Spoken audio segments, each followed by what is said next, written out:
2.3টা যদি আমি একটু করে বলি, এটা ডিসচার্জ পার ইউনিট ওয়েটটা বলে দিছে, অর্থাৎ ডিসচার্জটা বলে দিছে, যেটা হচ্ছে 4 মিটার কিউব পার সেকেন্ড। তারপর আর কিছু বলে নাই, আমাকে জাস্ট বলছে estimate the energy loss due to the weir and force on the weir plate for the submerge flow conditional as shown. অর্থাৎ এখানে যে এখানে দেখেন এটা একটা আপার স্ট্রিম, এটা একটা ডাউন স্ট্রিম, এখানে মাঝখানে যেটা আছে এটা একটা হচ্ছে ওয়্যার। তো এখানে দেখেন ফ্লো কিছুটা কমে গেছে, এটাকে বলা হয় এনার্জি লস পার হেড, মানে এখানে কিছু পরিমাণ হেড কি লস হয়েছে না, এই লস হেডের পরিমাণ অর্থাৎ এইচএফ এর ভ্যালু বের করতে বলছে। আর এই ফ্লো এর কারণে এখানে ওয়ার উপরে যে একটা বল প্রয়োগ, পানির একটা নিজস্ব বল প্রয়োগ হচ্ছে না, এই বল প্রয়োগের মান মানে কত পরিমাণ বল এখানে প্রয়োগ হচ্ছে সেটা বের করতে বলছে। তো আমরা এখানে একটা সূত্র জানি, সেটা হচ্ছে যে velocity is equal to Q divided by BH. ওই আগের মতো করছিলাম, ওখানে জাস্ট এইচ ছিল, এখানে বিএইচ, এখানেও সেম এইচ, কারণ এটা একটা কি বলছে, যদি বলে যে এটা একটা কি উইথ পার ইউনিট ওয়েটের জন্য এখানে বি এর মান হয়ে যাবে 1 পার ইউনিট যদি বলে দেয় তার মানে এখানে বি এর মান হবে 1, তাহলে এখান থেকে জাস্ট 1 বসাই দিবেন, ইউ এর ভ্যালু পেয়ে যাবেন। ইউ টু এর জন্য এখানে একটা আপ স্ট্রিম একটা ডাউন স্ট্রিম না, তাহলে আপ স্ট্রিমের জন্য একটা ভেলোসিটি, ডাউন স্ট্রিমের জন্য একটা ভেলোসিটি, সেজন্য দুটোটা আমরা কি বের করছি। এখন অ্যাপ্লাইং এনার্জি ইকুয়েশন, অর্থাৎ এনার্জি ইকুয়েশন আমরা এখন ইউজ করতেছি। তো ইউজ করলে দেখেন এখানে ইকুয়েশন অনুসারে আমরা সূত্র জানি হচ্ছে যে কি h1 plus u1 square divided by 2g is equal to h2 plus u2 square divided by 2g plus hf, অর্থাৎ হেড লস এখানে কি হবে যোগ হবে। তো এখান থেকে আমি যদি hf বের করি তার মানে এগুলো সবগুলো প্লাস আছে, ওদিকে পাঠা দিব মাইনাস, দেন এখান থেকে ইকুয়েশনটা আশা করি বুঝছেন যেটা কীভাবে আসছে। জাস্ট প্লাসটা ওদিকে গেছে মাইনাস, সেজন্য দেখছেন মাইনাস, এই প্লাসটা ওদিকে গেছে মাইনাস, সেজন্য জাস্ট মাইনাস, অর্থাৎ এখানে 2gটা কমন নিছে আর কি। তো আমি এখানে বাকি সব ভ্যালু জানেন, জাস্ট বসাই দিচ্ছেন, বসাই দেওয়ার পর আমার এটা চলে আসছে কি 0.341 মিটার অফ ওয়াটার, অর্থাৎ হেড লসটা আমরা পেয়ে গেছি।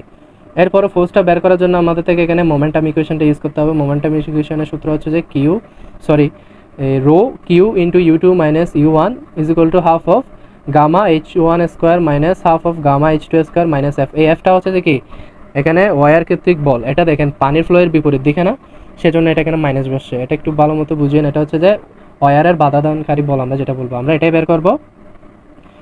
তো এই এফ এর মান বের করে এখানে গামাটা হচ্ছে যে ইউনিট রেট অফ ওয়াটার। তো এখানে আমি জাস্ট কি করছি, এফ বের করার জন্য জাস্ট এফ কে এদিকে আনছি, ওকে ওদিকে পাঠা দিচ্ছি, তার মানে এফ এদিকে আসছে প্লাস, ওইদিকে গেছে মাইনাস। দেন এখানে বাকি সব মান বসেছি। গামার মানটা কীভাবে বসেছি দেখেন, গামা আমরা ইউনিট ওয়েট আমি এখানে পাশেই লিখছি, ইউনিট ওয়েট আমরা কি জানি রো ইন্টু জি না, তাহলে রো এর মান 1000 আর জি হচ্ছে যে 9.81 বসাই দিচ্ছি, তাহলে এত নিউটন পাই গেছি। এটা হচ্ছে যে কি ওয়ার কর্তৃক প্রযুক্ত বল না, তাহলে ওয়ার পানির বিপরীত দিকে বল প্রয়োগ করতেছে, অর্থাৎ পানির জন্য এটা কি বাধাদানকারী বল। তো আমরা নিউটনের তৃতীয় সূত্র অনুসারে জানি কি প্রত্যেক বলেরই ক্রিয়া এবং প্রতিক্রিয়া আছে, তার মানে আমার প্রতিক্রিয়াটাই নেসেসারি না, তার মানে আনসার হবে যে কি so the force on the weir plate is equal to F and opposite, মানে যেহেতু এফ কাজ করতেছে এদিক দিয়ে, পানির ফ্লো কাজ করবে, পানি কর্তৃক বল কাজ করবে এদিক দিয়ে, জাস্ট অপোজিট, এটা একটু করে লিখে দিবেন। একটা ট্রাপোজয়েডাল ওপেন চ্যানেল দিয়ে দিছে, এই এখান থেকে আমাকে বলছে যে কম্পিউটার নিউমেরিক্যাল ভ্যালু অফ ক্রিজেস C and friction factor F, অর্থাৎ সি আর এফ এর ভ্যালু বের করতে বলছে, এখানে নিচে যেটা আছে সি আর এফ এর ভ্যালু। তো এই দুটোটা ভ্যালু বের করার জন্য আমার এখানে কিছু কিছু মান লাগবে, যেমন আর আর সি এর মান, এগুলো সবগুলো বের করার জন্য আমার টোটাল এগুলো প্রত্যেকটা ফর্মুলা আপনার থেকে মুখস্থ রাখতে হবে। তো আমার এখানে যেগুলো দেওয়া আছে আমি জাস্ট লিখলাম বি এর মান, এস এর মান, এইচ এর মান, তারপর D15 এর মান যেটা দিয়ে আছে আমি এগুলো সব কি লিখলাম। এখানে একটা জিনিস খেয়াল করেন যে আমি এখান থেকে এস অফ এফ বের করবো, যেটা হচ্ছে S of F is equal two S not. S not মানে এখানে হচ্ছে স্লোপ, যেটা আমাকে দিয়ে দিয়েছিল 0.1%, তার মানে এটা 0.001। আর D15 এর মান এটা দিয়ে দিয়েছে আমাকে মিলিমিটার, এটা আমি অবভিয়াসলি মিটারে নিয়ে গেছি। তাহলে এন এর মান হচ্ছে যেটা formula 0.047 into D50 to the power 1/6। তাহলে আমি জাস্ট ভ্যালুগুলো বসাই দিছি, এর সূত্র ভ্যালু বসাই দিছি, পি এর সূত্র ভ্যালু বসাই দিছি, এখানে এসটা হচ্ছে স্লোপের হরিজন্টাল ডিস্টেন্স, যেটা আমার এখানে দেওয়া আছে 2। তাহলে এরপরে কিউ এর সূত্র 1/n A R to the power 2/3 into S naught power of 1/2।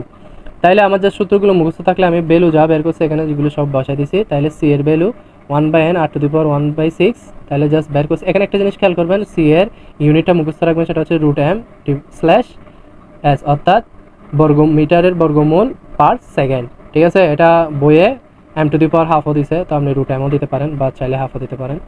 এরপর F is equal to 8g divide by C square, then আমি এখানে সি এর ভ্যালু যেটা পাইছি ওটা এখানে বসে দিব, তাহলে এফ এর মান পেয়ে যাবো। তাহলে সি আর এফ এর মান পেয়ে গেছি, এটুকু হচ্ছে আমার আনসার এই ম্যাথে। তো পরের ম্যাথটা যদি আমি একটু করে দেখাই, সেটা হচ্ছে 4.3 ম্যাথটা যদি দেখেন, এখানে হচ্ছে যে এটা একটা রেক্ট্যাঙ্গুলার শেপ, মানে ওপেন চ্যানেলটা একটা রেক্ট্যাঙ্গুলার শেপের। তো এগুলো প্রত্যেকটার জন্য আলাদা আলাদা সূত্র, এটার একটা চার্ট আছে, আমি যদি একটু করে দেখাই বইয়ের 56 নম্বর পেজে দেখবেন আলাদা আলাদা সূত্র আছে, মানে রেক্ট্যাঙ্গুলারের জন্য মিনিং ফর্মুলা অফ এন এর ভ্যালু কীরকম, তারপর ট্রায়াঙ্গুলার জন্য রেক্ট্যাঙ্গুলারের জন্য কীরকম। তো আমরা এখানে এই যে রেক্ট্যাঙ্গুলার যেটা আছে এটা একটা ওয়ান কাইন্ডস অফ ডিরাইভেশন, এই ডিরাইভেশনটা হচ্ছে যে রেক্ট্যাঙ্গুলারের যে ফর্মুলা এটা দেওয়া আছে টেবলে, এটা কীভাবে আসছে এটা তেমন কোনো বাড়ি কাজ না। জাস্ট এখানে দেখেন রেক্ট্যাঙ্গুলার চ্যানেলের জন্য আমার এন এর এই ফর্মুলাটা মুখস্থ। আমি জাস্ট এখানে এইচ এর এইচ এ আছে না, এ জায়গায় এর ভ্যালু এই এখানে যেগুলো দেখতেছেন A is equal to BH, B is equal to B, P is equal to B plus 2h, R is equal to A by P DP divided by DH, এগুলোর ভ্যালুগুলো জাস্ট আমি এখানে বসাইছি, বসায় জাস্ট কাটাকাটি করছি, করলে আমার এখানে কি চলে আসতেছে, এই ফর্মুলাটা চলে আসতেছে। এরপর হোয়াইট চ্যানেলের জন্য মানে হোয়াইট চ্যানেল যদি বলে থাকে এক্ষেত্রে এইচ বাই বি এর অনুপাত হচ্ছে যে 0, তাহলে এখানে জাস্ট এইচ বাই বি এর জায়গায় যদি 0 বসাতেন তখন এখান থেকে মান আসবে 3.33। তো এতটুকু আশা করি আপনারা পারবেন জাস্ট ভ্যালু বসে। আমি জাস্ট এই জায়গায় একটা কথা বলে এখানে দেখেন এটা আসার পর এখানে এটাকে কী করছে, জাস্ট উপরেরটাকেও বি দ্বারা ভাগ করছে, নিচেরটাকেও বি দ্বারা ভাগ করছে, তাইলে এখানে মূলত বি দ্বারা ভাগ করার কারণ হচ্ছে যে এই অনুপাতটা আনার জন্য, এইচ বাই বি আনার জন্য। তো এখানে উপর আসছে এইচ বাই বি, এখানে বি বি ভ্যানিশ 1, এখানে 2 ইন্টু এইচ বাই বি আলাদাভাবে বসে গেছে। ঠিক আছে, এটা হচ্ছে যে ডিরাইভেশন পার্ট, তাও এটা বললাম। এরপর আসে ম্যাথমেটিক্যাল পার্ট। এটা একদমই ইজি, জাস্ট ট্রাপোজয়েডাল চ্যানেলের জন্য ওই ফর্মুলা যেটা আছে ওই ফর্মুলাটা বসাবেন, বসে আর বাকিগুলো মান তো এখানে কোয়েশ্চেনে দিয়েই দিছে, জাস্ট এগুলো বসা দিবেন। বি এর মান যেটা, এস এর মান যেটা, এগুলো অবভিয়াসলি ট্রাপোজয়েডাল একটা সবচেয়ে বড় একটু সূত্র, এটা একটু মুখস্থ করতে কষ্ট হলে মুখস্থ করতে হবে, আর বাকি ভ্যালুগুলো আপনাকে এখানে কোয়েশ্চেনে দিয়ে দিবে। বি এর ভ্যালু, এস এর ভ্যালু, এইচ এর ভ্যালু, এখান থেকে অনুপাতটা বের করবেন, ওটা এখানে বসা দিবেন, বসে যেটা আসবে এটা হচ্ছে আপনার আনসার, মানে এন এর মান। কেউ যদি ফর্মুলাটা মুখস্থ না থাকে তখন একটা ব্যাকআপ অপশন আছে, সেটা হচ্ছে যে আপনি এর ফর্মুলা, পি এর ফর্মুলা, আর এর ফর্মুলা, আর বি এর ফর্মুলা যদি মুখস্থ রাখেন, যে এখানে যেমন এটা হচ্ছে যে 6.1 প্লাস 2 ইন্টু 2 ইন্টু 2, এটা আসলে ফর্মুলা হচ্ছে যে B plus 2h into H. ঠিক আছে, দেন এখানে মানগুলো বসে এর মান পাবেন, পি এর ফর্মুলায় পি এর মান পাবেন, আর এর মান পাবেন, বি এর মান পাবেন, ডিপি বাই ডিএইচ এর মান পাবেন ফর্মুলা অনুসারে। তো এই ফর্মুলাগুলো যদি মুখস্থ রাখেন তাহলে আপনি এন এর আরেকটা ফর্মুলা ইউজ করে ভ্যালুটা বের করতে পারেন। দেখেন এই ভ্যালুটা আর এই ভ্যালুটা সেম, 3.861। যদি এই ফর্মুলাটা মুখস্থ না থাকে তখন এই ব্যাকআপ অপশনটা আপনি মানে মনে রাখতে পারেন আর কি, আমার যেটা সুবিধা।